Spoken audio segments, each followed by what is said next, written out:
borbi sa Turcima,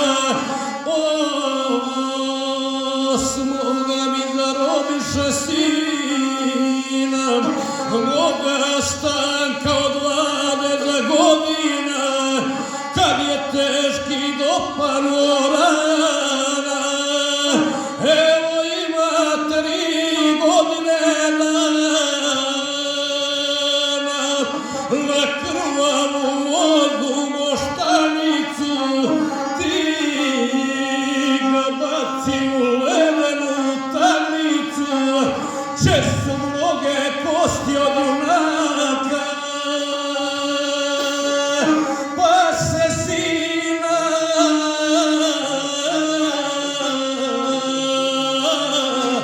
zaželjela majka.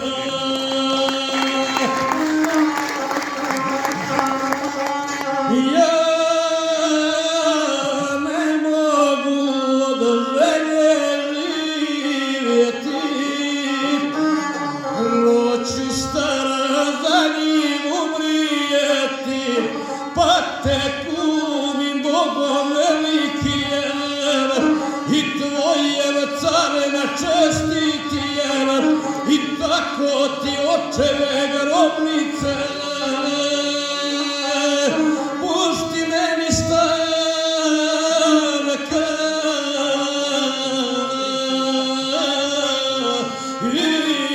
iz tamnice.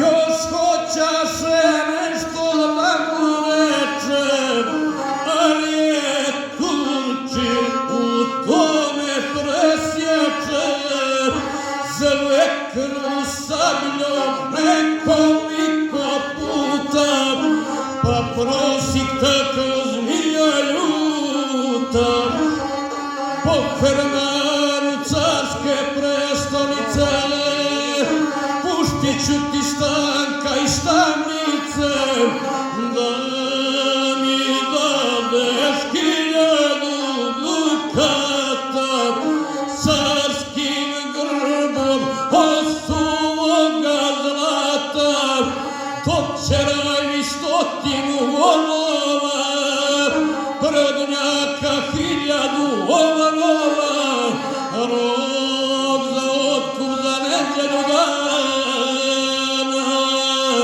Hej, ko studene vode,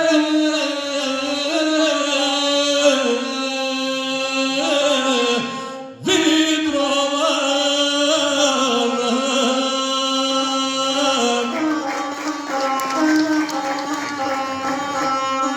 Kad sve predaš Nikšićkim Turcima, ako misliš da ti pustim sina, dovedi